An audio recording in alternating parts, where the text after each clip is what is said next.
행복한 안식일입니다. 어, 영상 특창도 좋은데 이렇게 준비하여서 하나님께 우리 성도들이 이 자리에서 함께 올려진 찬양은 몇 배의 감동이 있는 것 같습니다. 오늘 저는 그는 흥하여야 하겠고 나는 쇠하여야 하리라 라는 제목으로 설교를 준비하려고 합니다. 준비하였습니다. 부제로는 자아를 비운 심령에 임하는 하늘의 빛입니다.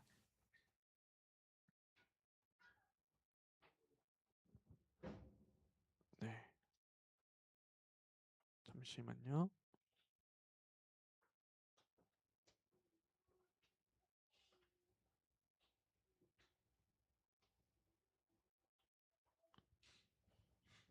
네. 어, 주로 설교 제목을 정하는 게 설교의 한 절반 이상인데요. 늘 정할 때마다 교회를 향해서 설교를 정하기는 쉽지 않은 것 같아요.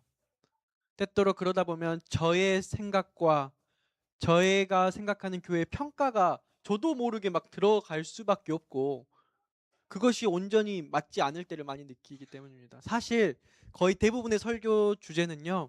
저를 향한 설교입니다.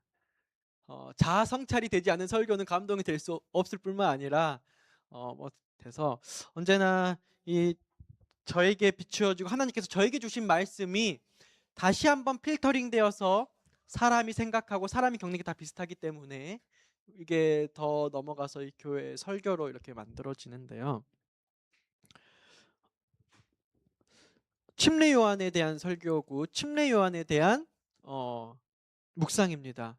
이 재림교회 목사들은 참 행복한 게 예언의 신이라는 게 있어서 평생에 내 설교를 준비할 때가 은퇴가 돼도 오지 않을 것 같아요. 일요일 교인들은 이러한 영감에 대한 기별이나 선지자의 말씀이 없어서 직접 성경을 연구하고 여러 가지 내가 만들어낸 길을 만들어내고 검증하고 해야 되는데 저희는 선지자의 말씀들을 읽고 그걸 정리하고 내가 검증할 것도 없이 다시금 어떻게 적용할지만 잘 생각해서 나타내면 되는데요. 시대의 소망을 많이 읽으셨던 분들은 잘 알고 있을 내용으로 생각됩니다. 시대의 소망 178페이지의 침례 요한에 대한 설명이 이렇게 시작됩니다. 침례 요한이 국민에게 미친 영향은 한때는 관원들, 제사장들, 방백들의 감화보다 더 컸다. 만일 그가 자신을 메시아라고 선언하고 로마에 항거하는 반란을 일으켰다면 제사장들과 백성들이 그의 깃발 아래로 뭉쳤을 것이다. 여러분 이 영향력이 얼마나 큰지 보이시나요? 감히 요즘 지방선거철이긴 한데 특별 진영의 스피커들, 메인 스피커들 저희 유튜브에서 누가 암흑의 방송에서 누가 말하면 사람들이 다 그걸 따르고 또 어떤 층에서는 또 암흑의 유튜버가 혹은 영향력 있는 정치평론가들이 말하면 다 따르고 이러잖아요. 혹은 또 선한 이미지로서 그 어떠한 영향력 우리가 지금 세상에서 보고 있는 그 영향력보다 그 당대 침례 요한의 영향력은 강했던 것 같아요. 사단은 세상의 정복자들의 야심에 호소하는 온갖 수단을 침례 요한에게 강요하기 위하여 준비하고 있었다. 여러분 어떠한 이슈로 세상 민중들의 인기를 얻고 영향력이 있게 되면은요 어떤 제스처가 있죠? 네. 정계 입문하라는 제스처들이 있습니다. 그래서 평생 정치를 안 했는데 갑자기 대통령 후보로 나오기도 하고요. 평생 다른 직업이었는데 뭐 시장으로 나오기도 하고 국회의원으로 나오기도 하고 저희들이 봤을 때는 아무런 정치적 길이 없음에도 불구하고 무엇 하나로 인기와 영향력 하나로 어떤 그런 뭐라고 할까요? 그런 해피콜 해피한지 안 해피한지 모르겠지만 그 순간에 굉장히 내 인지도가 이 정도구나. 내 영향력이 이 정도구나. 내가 이제 이 민심들의 민심을 얻어 이런 일을 할 수 있겠구나. 이런 생각이 침례 요한에 충분히 들 수 있었을 것 같아요. 그때 당시에 침례 요한의 기별이 당시 제사장들과 관원들과 방백들에게 감화가 있었어요. 그러나 그는 자신의 능력의 증거를, 그 말은 내 능력을 드러낼 수 있는 증거들이 너무나 많았어요. 그러니까 능력이 정말 뛰어난 사람이었고 자신의 능력으로, 자신의 힘으로 그러한 영향력을 가진 사람이었어요. 그런데 그는 그 화려한 매수를 단호하게 거절하였다. 그는 자신에게 집중된 사람들의 주의를 다른 분에게로 향하게 하였다. 다른 분은 누구일까요? 예. 오늘 이것을 제가 좀 함께 묵상해 보고자 하는 거예요. 너무나도 당연하고 너무나도 쉬운데 우리 모두에게 적용하기에 참으로 어려운 부분인 것 같아요. 왜냐하면 사람들은 누구나 내 무대의 주인공이 되고 싶어라 합니다. 누구나 사람들의 시선을 받고 싶어 하고 내가 수고한 일이 있으면 그것에 대해서 인정받기를 원하고 언제나 인간의 이런 명예욕과 자존심을 사단이 매번 건드립니다. 여러분 교회에서 어떤 사업을 할 때 사업을 안 해도 힘들지만 때때로는 사업을 해서 힘들 때가 있습니다. 엄청난 일들을 해놓고요. 그 영광이 하나님께 가지 아니하고 사람에게 가야 하는 그러한 감정들을 저희들이 교회 안에서 잘 질서 있게 하지 못하면 교회는 어려워집니다. 오늘 우리가 살필 이 침례 요한 역시 그 당시 생애에서 가장 화려하고도 화려한 인생 속에서 전성기 속에서 가장 잔인한 사단의 유혹을 받았어요. 너가 예수님보다 더 인정받을 수 있을 것 같은데? 너가 조금만 말하고 너가 조금만 행동하면 너가 예수님 아니야? 네.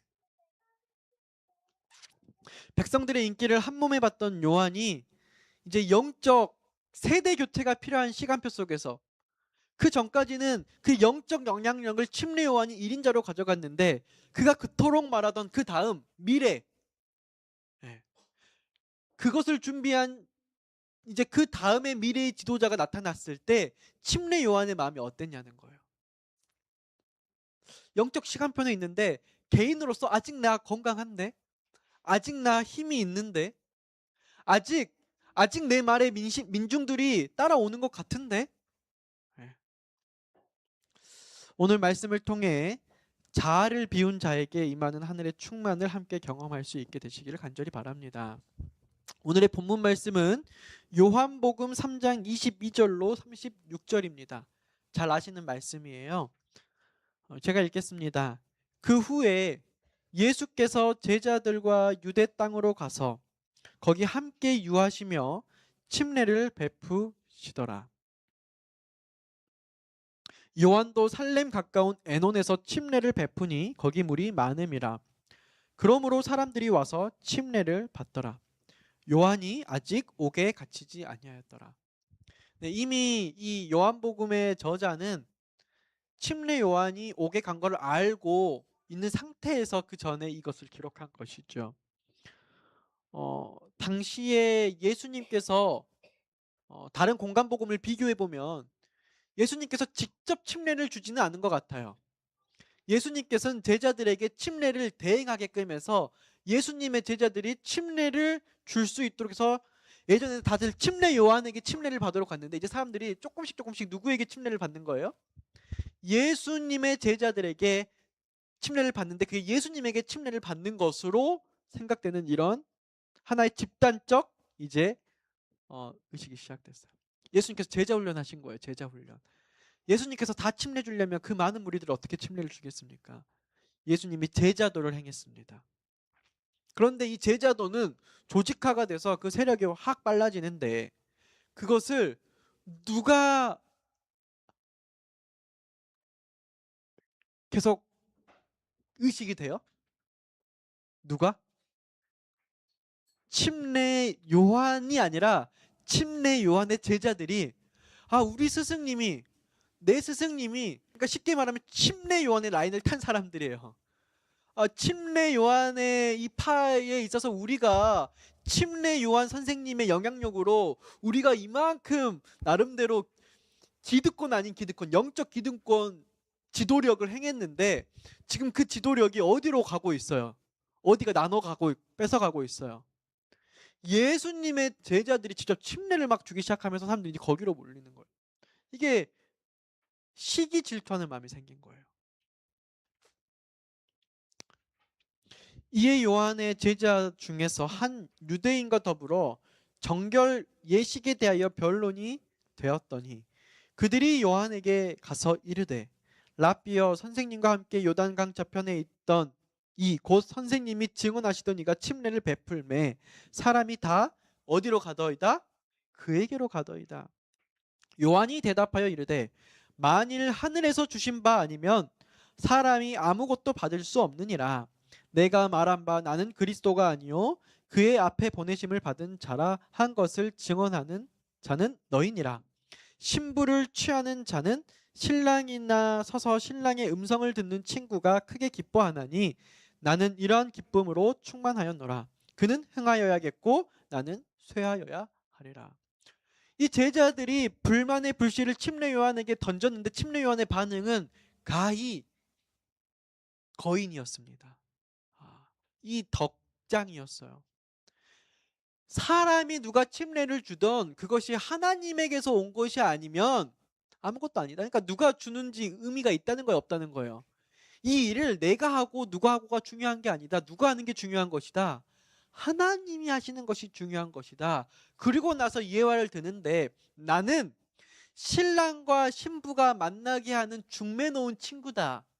이 중매 놓은 친구가 가장 기쁜 거는 결혼식에서 내가 주인공이 되는 것이 아니라 이 신랑과 신부가 만나서 정말 아름답고 축복받은 그 만남이 이루어질 때 누가 제일 기쁘다는 거예요. 그것을 중매 놓은 신랑의 친구의 기쁨이 그 결혼식의 가장 큰 기쁨이라는 말이에요. 얼마나 멋진 말입니까? 그러면서 기독교적 역사상 정말 저는 가장 위대한 말이라고 생각하는데요. 제 마음속에 늘 새기는 말이에요. 누구는 흥하여야겠고 누구죠? 예수님은 흥하여야겠고 나는 보통 사람들은요. 예수님이 흥하여야겠고 예수님의 제자도 된 나도 같이 콩껌을 먹고 나도 같이 뭐 해야겠다? 이게 이제 기본적으로 많은 신앙인들이 갖는 생각인 것 같아요. 저 역시도 마찬가지예요. 내가 예수님을 위해서 이렇게 헌신하고 예수님을 도를 전하고 내가 예수님의 사상을 전하는데 그 예수님의 말씀을 전한 나도 예수님의 말씀이 그렇게 위대하고 좋기 때문에 설교하는 저도 뭐 해야 돼요? 조금은 예수님이 받는 영화에 대해서 그만큼은 아니지만 조금 받아야 되는 거 아니에요? 근데 그게 아니라 반비례 원칙이에요. 예수님이 흥한 만큼 나는 뭐 해야 돼요? 나는 육신의 그 땅이에요. 이게 이제 침례 요한이 당시에 했던 말입니다. 침례 요한이 했던 말도 중요하지만 당시의 시대 상황과 요한의 심리적 상태를 저희들이 이해할 필요가 있어요. 그리고 나서 이어지는 말씀이 위로부터 오시는 이는 만물 위에 계시고 땅에서 난 이는 땅에 속하여 땅에 속한 것을 말하느니라. 하늘로부터 오시는 이는 만물 위에 계시나니 그가 친히 보고 들은 것을 증언하되 그의 증언을 받는 자가 없도다. 그의 증언을 받는 자는 하나님이 참되시다는 것을 인쳤느니라. 하나님이 보내신 이는 하나님의 말씀을 하나니 이는 하나님이 성령을 한량없이 주심이니라.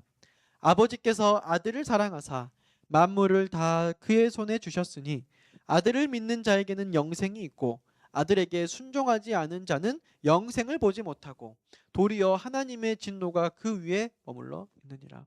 지금 이 침례 요한은 요한의 제자들이 쉽게 말하면 사단이 침례 요한의 제자들을 통하여 그의 마음에 있는 명예심과 자존심과 혹은 그 당시 인수인계되는 지도력이 넘어가는 그 시기에 일어날 수 있는 시기심과 질투심에 인간에게 날 수 있는 모든 욕구를 사단이 뭐 한 거예요? 긁어서 자꾸 부스럼을 만드는데, 이때 침례 요한의 대답은 아버지 하나님, 아들 하나님, 성령 하나님입니다. 매우 중요해요. 여러분, 어, 하나님의 일을 하다 보면은요, 사단이 공격을 많이 합니다. 아, 목사님이 했을 때는 이랬는데, 누가 오시니까 좀 이렇네요. 전에는 이랬는데, 또 목사님이 오셔서 이렇게 되네요. 이건 제 이야기고요. 여러분들도 마찬가지일 수 있습니다. 누가 어떤 장로님이 어떤 거 하셨을 때는 이랬는데, 이게 이렇게 되고, 누가 안교장 했을 때는 이랬는데 누구의 안교장을 하니까 이렇게 되고, 누가 수석 집사를 했을 때는 이랬는데 누가 수석 집사를 하니까 이렇게 되고, 누가 관리부장일 때는, 그 다음 관리부장일 때는, 누가 패스파인더 대장일 때는, 앞으로의 대장일 때는, 우리가 신앙생활을 하면서 피할 수 없는 유임의 시기들이 있습니다. 인수인계의 시기들이 있어요. 그때 내가 그러려는 게 아니고요. 항상 사단은 내 마음을 직접적으로 오지 않고 그 주변에 있는 친한 사람들을 통해서 들어옵니다. 사실은 이 신앙 안에서는요, 가장 믿고 친한 사람들이 가장 내 시험을 방해하는 사단의 창들로 올 때가 많아요. 저랑 친하고 저를 좋아하고 저를 좋아하는 사람들이 자꾸만 이런 말들을 한 번, 두 번 올 때는 아예 아니지. 두 번 아니지. 세 번, 네 번 오면은 이 공동체에서 내가 그런 사람인가? 막 이런 생각이 막 들 수도 있어요.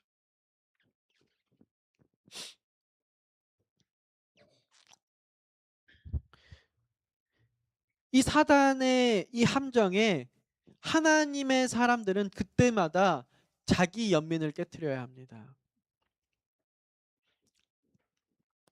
사단은 침례 요한을 무너뜨리기 위해서 가장 가까운 제자들의 입술을 사용했습니다. 가장 함께 일하는 사람들의 입술을 사용했어요. 예수님의 인기가 올라가고 요한의 군중이 줄어들자 제자들이 예수님을 찾아와 불평하던 거였습니다. 선생님이 증거하시던 자가 침례를 주매 사람이 다 그에게로 갑니다. 사단은 이 말을 통해 요한에게 자기 연민과 스스로를 동정하게끔 하는 거죠. 스스로를 불쌍하게끔 만드는 거예요. 스스로가 억울한 것처럼 이런 감정들을 자꾸만 불러일으킵니다. 시기심을 불러 넣어드리려고 해요. 내가 어떻게 길을 닦아 놓았는데 내 지위를 저렇게 쉽게 뺏어가? 아니, 내가 주려고 했는데 그럼 나를 좀 인정해 줘야 되는 거 아니야? 우리 함께 살아야 되는 거 아니야? 사실 그러려고 했을 거예요. 그런데 그 자리에 있다 보면 여러 오해들과 여러 오해들이 있어요. 그 누구도 누구를 내리려 하지 않고 누구를 올리려 하지 않았음에도 불구하고 그런 상황 속에서 일어나는 여러 가지 오해들이 사단이 만들어냅니다. 그러면 환경이 문제가 아니라 내 스스로가 자기 연민에 빠지느냐 안 빠지느냐가 열쇠라는 것을 시대의 소망은 조명하고 있는 거예요. 우리 생각은 왜 이런 오해가 있어? 오해가 잘못된 거야. 이런 상황이 잘못된 거야. 이걸 시스템적으로 해결해야지 라고 생각될 수 있는데, 오늘의 이 영감의 말씀이 우리에게 주고자 하는 말씀은, 아니, 너 스스로 자기 연민에 빠지기 때문에 거기에 넘어가는 거야 라고 말하고 있어요. 그런 말을 들었을 때 침례 요한은 아버지 하나님과 아들과 성령 하나님의 역사하심으로 이 일이 하나님의 일이면 그것으로 된 것이고, 그가 승하면 내가 세워야겠다는 거예요. 이거는 단순히 경쟁 심리가 아닙니다. 왜냐하면 침례 요한이 흥했던 시기가 있어요, 없어요? 하나님께서 침례 요한이 일할 수 있도록 권한을 주었던 시간표가 있었습니다. 그러면 그 시간표가 넘어가는 것도 가감히 뭐 하는 거예요? 받아들이는 거예요. 제7일 안식일 예수 재림교회는, 그리고 하나님의 구속의 역사는 언제나 유임의 역사였습니다. 최초에 하나님께서 비전을 세운 사람으로 끝까지 역사하지 않았습니다. 모세가 가나안 땅에 들어갔어요? 못 들어갔어요? 못 들어갔습니다.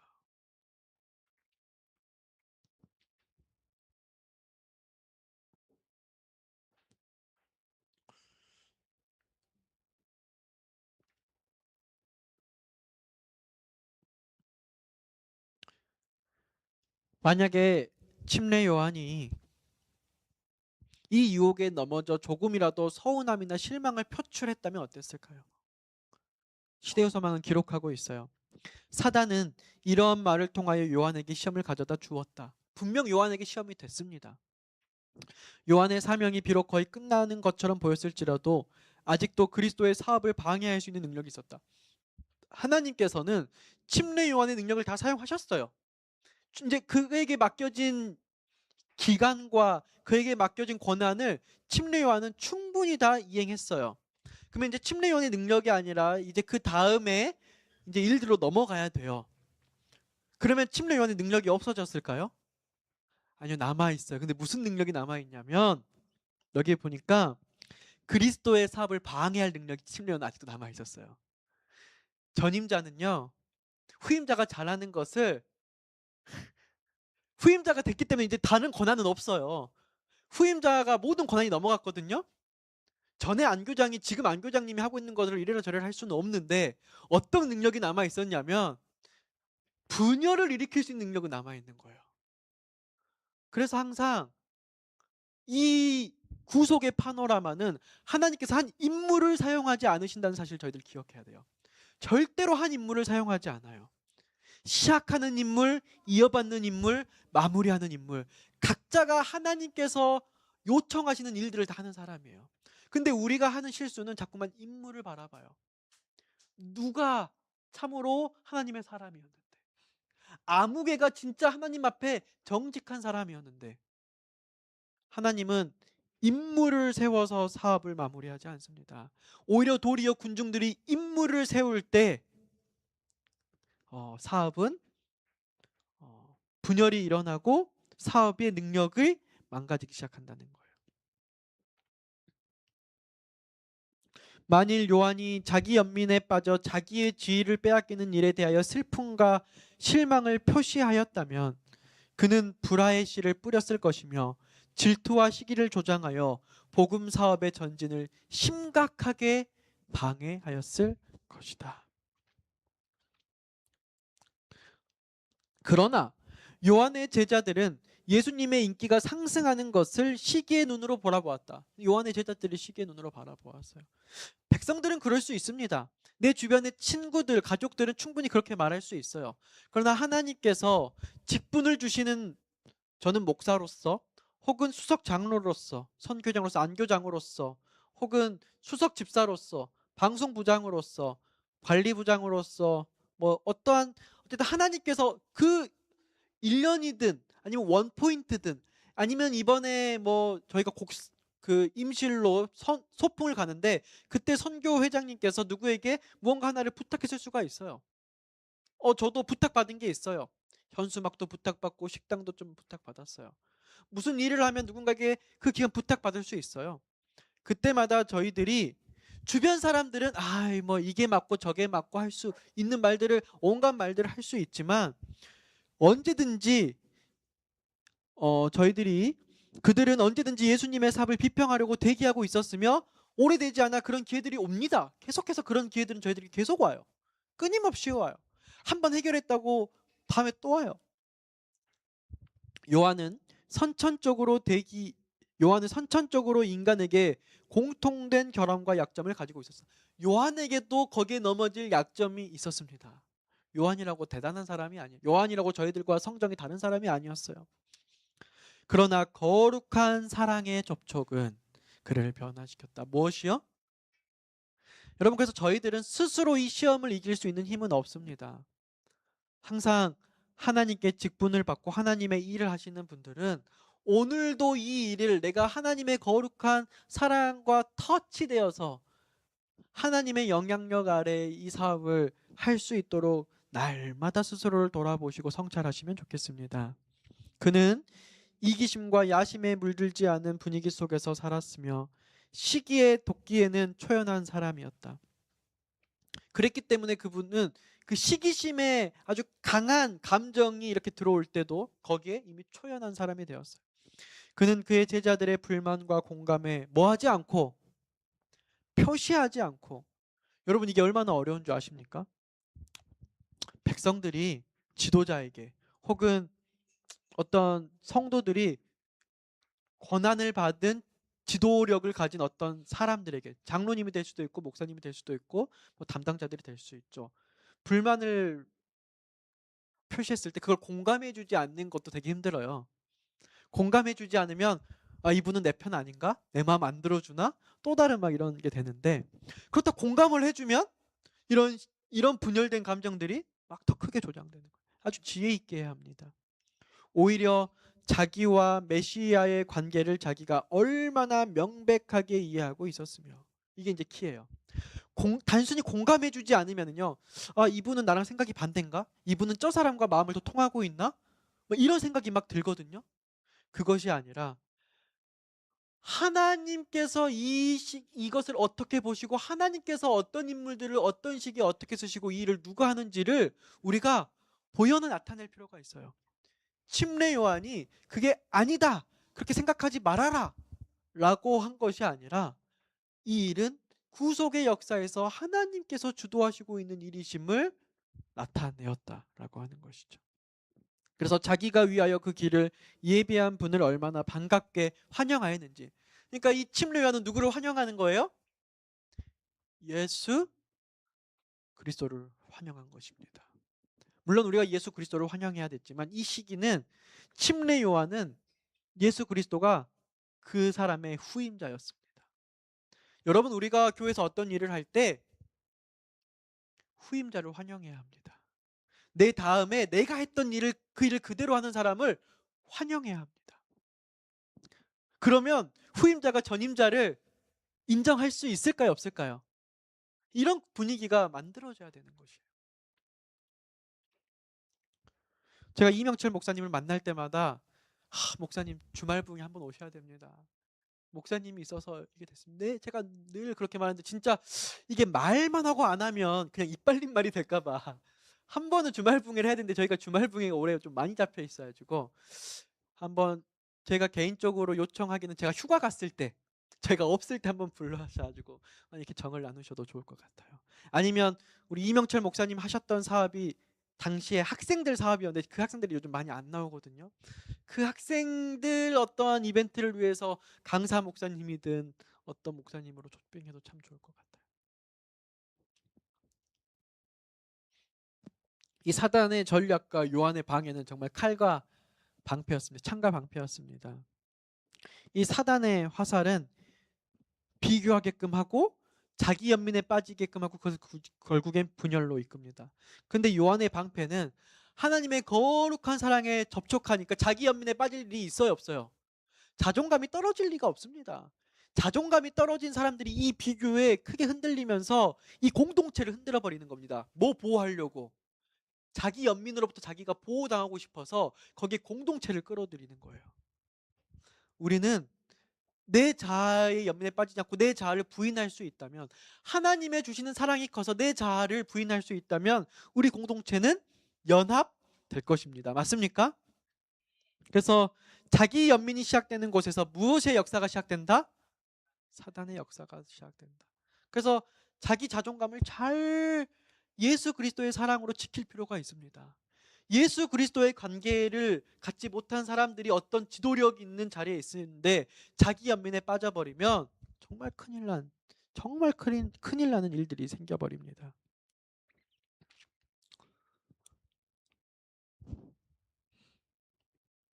친구가 자기가 추진하여 오던 일들의 결합으로 얻는 행복을 기뻐하는 것과 같이, 요한도 사람들을 예수님에게로 인도하도록 부름을 받았으므로 구주의 사업이 성공하는 것을 목격하는 것은 그의 기쁨이었다. 그는 나는 이러한 기쁨이 충만하였노라. 그는 흥하여야 하겠고 나는 쇠하여야 하리라고 말하였다. 좀 어려운 부분이 있는 것 같아요. 저 역시도 작년에 디지털 선교부를 하고 이렇게 와서 막 주변의 사람들이 뭐 이런 말 저런 말 그냥 할 수 있어요. 여러분, 저는 제가 있었을 당시에 디지털 선교부가 좋은 게 아니라, 하나님께서 앞으로 이 교회들을 디지털 선교적 길을 제시함으로써 이 교회가 마땅히 선교적 사명을 감당할 수 있는 도구로 디지털을 잡기를 지금도 희망합니다. 그래서 저는 디지털 선교부가 잘 되었으면 좋겠어요. 그래서 제가 여러분들 카톡방에 올린 요즘 디지털 선교부에서 막 하려고 하는 일들이 있어요. 링크에 올렸는데 거기에 참여하시면 좋겠어요. 참여하시면 합해 디지털 선교부가 힘을 얻고요. 두 번째로 참여하시면 경품 보니까 음식물 분쇄기도 있고 뭐 상품 선거도 있고 뭐가 있는데 그냥 뽑아준대요. 근데 제가 순천 참빛교회에 와서 느끼는 점이 뭐냐면은요, 우리 교회가 뭐만 하면 좀 뽑히더라고요, 항상. 그래서 참여만 하면, 그 링크 클릭만 하면 저는 무슨 교회 누구입니다 이렇게 남기면 오늘까지 마무리거든요. 그러면 추첨을 해서 선물을 보내준대요. 하는데 1분도 안 걸려요. 지금 하시지 마시고 밥 먹고 독려해서 여러분들 꼭 하셔서 정말 지금 디지털 선교부가 일을 잘할 수 있는 이유는 부족하지만 제가 그때 충성대에서 했던 일들이 미약하지만 토대가 되어서 지금 하는 일들이 더 잘 돼서 이렇게 했으면 좋겠습니다. 캠포리를 하는데 막 사람들이 목사님이 막 이렇게 방송을 했는데 이제 이거 안 해가지고 막 이렇게 말을 막 해요. 아닙니다. 제가 이번에 처음으로 순서팀을 갔는데요. 제가 미디어 팀장을 해본 사람으로서 순서팀에 가니까 무엇이 순서팀에서 필요하고 어떻게 해주면 미디어팀이 행복한지, 미디어팀은 순서팀에서 안 오면 다 사고 나거든요. 그러니까 맨날 관계가 안 좋았어요. 서로 핑계대고. 미리 잘 준비해서 해주니까 하나님께 영광이 되었던 것 같아요. 네.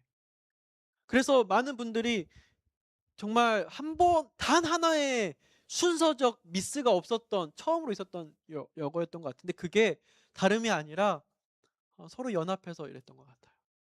그리고 저는 또 이제 물러날 때 물러나야 될 것 같은데 저희들이 하고 있는 일들이 저희들이 함께 연합해서 하나님께서 영광 받는 일들이 되었으면 좋겠습니다.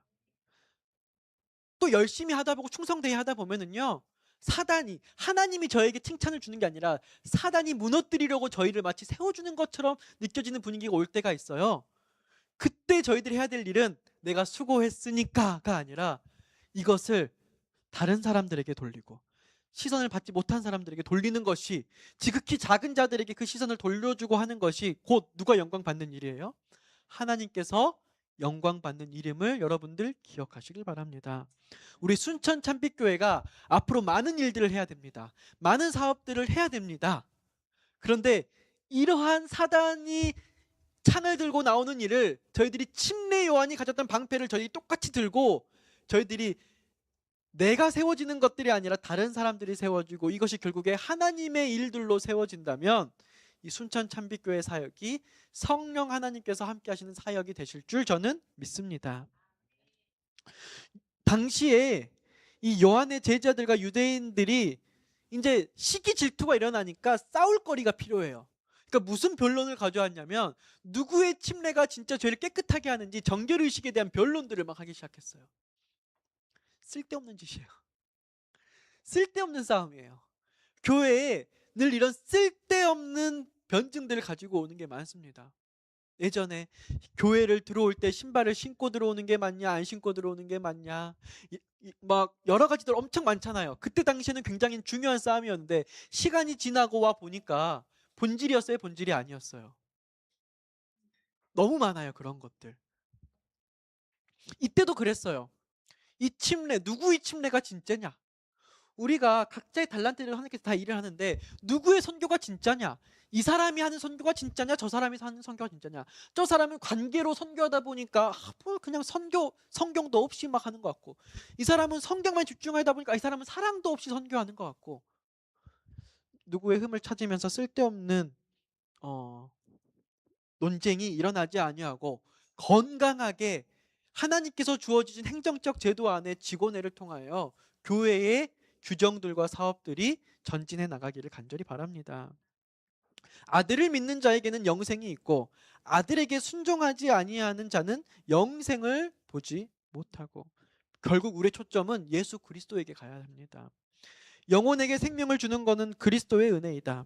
그리스도를 떠나서는 침례도 다른 의식과 마찬가지로 무가치한 형식에 지나지 않는다. 여러분, 예수 그리스도가 없는 안식일은 우리를 자유롭게 하는 토요일이 아니라 우리를 구속하는 토요일입니다.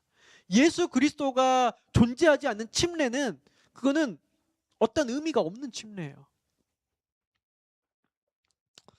그래서 우리의 봉사, 우리의 침례, 우리의 제도, 그리고 우리의 직분들이 예수 그리스도의 은혜 없이 존재할 수 없음을 저희들 깨달으시면 좋겠습니다. 그래서 형식주의는, 그걸 우리가 지금 형식주의 잘 모를 수도 있는데, 조금씩 예수님이 들어올수록 형식은 깨어질 것입니다. 우리가 형식을 깨려고 해서 깰 수 있는 건 아니에요. 필요한 형식들이 있기 때문에. 그러나 그것이 예수 그리스도의 은혜로 만들어진 형식, 필요한 형식인지, 아니면 예수 그리스도가 이미 떠나가고 없는데 과거의 형식만 남아있는 것인지 저희들이 살펴볼 필요가 있습니다. 여러분, 인간의 표제란 무엇인가? 그것은 인간이 만들어낸 브랜드입니다. 하나님의 사업을 하면서 은연중에 내가 한 일, 내 업적, 내 공로라는 이름표를 붙이라는 성향이에요. 내세우고 싶은 타이틀이 있습니다. 직분, 사역의 주도권, 조직 내의 영향력 등을 나를 자꾸 드러내는 명분이 됩니다. 나는 요한에게 속했다, 나는 누구 라인이다 하는 것처럼 하나님의 사업에 인간 지도자의 이름을 간판으로 내거는 위험성을 저희들 피해야 합니다. 내가 개척한 교회, 내가 낸 헌금, 내 직분과 내 영향력, 내가 있었을 때 만들어 놓은 사업, 내가 주도한 교회 사업 될까요, 안 될까요? 여러분, 제가 떠났을 때 이 교회가 이때 있었던 사업들이 있을 수 있습니다. 3.0 프로젝트니 뭐니 했을 수 있습니다. 지나가서 지승천 목사님 때 했던 사역 아닙니다. 우리 순천 참빛교회가 함께 직원들이 하나 되어서 만들어낸 사업입니다. 아시겠습니까? 그래서 교회는 인간의 이름표는 지워져야 하고요, 하나님의 영광이 나타나야 합니다. 단, 사람은 인간의 이름을 통해서 기억하는 본성이 있습니다. 그래서 인간의 이름을 너무나도 지우려고 하는 것도 또 다른 문제를 일으킬 수 있어요. 그래서 저희들이, 여러분, 흔히 나타나는 거, 우리 송봉기 장로님 장로 안수는 받았는데 몇 년도에 받았는지 그거 기억나요, 안 나요? 누구 목사님께 받았는지 정도로 이제 기억하는 게 보통이에요. 우리들이 세임 프로젝트가 몇 년도에 무엇을 했는지 기억 안 나요. 근데 그때에 김대성 목사님이 연합회장이었다는 건 저희가 기억을 해요. 언제나 역사는 인물로 기억되는 것은 맞습니다. 그러나 그 인물이 브랜딩이 아니라 인물로 그 시기를 기억하는 건 맞지만 그 사업은 교회가 주도했다는 사실을 저희들이 균형감 있게 나타내는 교회가 되었으면 좋겠습니다. 그래서 저희들이 자아가 막 늘어날수록 하늘의 빛은 들어올 곳이 없습니다. 그래서 이 그래프는 나의 자아가 내려갈수록 성령의 충만은 이렇게 올라오는 것이죠. 순천 참빛교회 성도님들이시여, 예수님께서는 제사장들과 요한의 제자들 사이에 분열의 조짐이 보이자 오해를 피하기 위하여 조용히 사역을 접고 갈릴리로 물러나셨습니다. 예수님의 능력이 과연 사역을 접을 능력이었을까요? 그러나 예수님도, 침례 요한도 접을 시기가 있었고요, 예수님도 본인의 사역을 접는 시기가 있었는데 그것은 분열의 시기였습니다. 너네들 왜 분열하냐라고 심판하는 것이 아니라 조용히 예수님도 갈릴리로 물러나셨습니다. 진리에는 타협이 없어야 하지만 인간적인 불화와 시기가 예상될 때는 주님처럼, 그리고 요한처럼 기꺼이 무대 뒤로 물러설 줄 아는 품성이 진짜 그리스도인들의 품성입니다.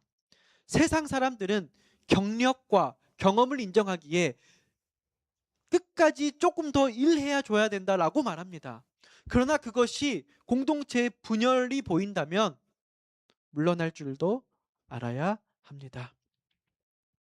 오늘 우리 마음에 남아있는 나라는 이름표를 떼고, 내가 이만큼 했는데 나를 이렇게 물러나라고 하는지에 대한 서운함을 떼고, 자기 연민의 속삭임을 예수 그리스도의 십자가에 못 박으시기를 간절히 바랍니다. 시대의 소망이 있는, 제가 결론에 인용하고 싶어하는 구절들을 발췌해 왔습니다. 읽고 마무리하고자 합니다. 요한은 믿음으로 구속주를 바라봄으로써 자기 희생의 경지에 도달했다. 스스로 한 게 아닙니다. 침례 요한이 구속주를 바라보았기 때문에 자기 희생이 가능했습니다. 자기 연민에 대한 극복이 가능했습니다.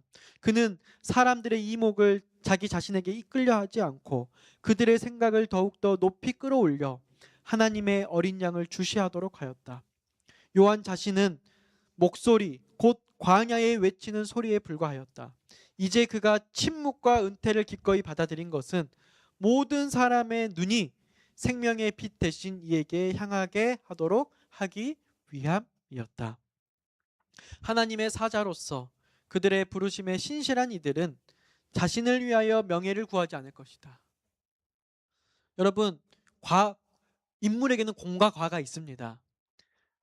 내가 했던 공을, 그 명예를 지키기 위해서 마지막에 과를 범하지 않아야 합니다. 자아에 대한 사랑은 그리스도를 위한 사랑에 삼켜질 것이다. 경쟁심 때문에 귀중한 복음 사업을 망치게 하는 일은 없을 것이다. 자아를 비운 선지자의 심령은 무엇으로 가득 찼다고요? 하늘의 빛으로 가득 찼다.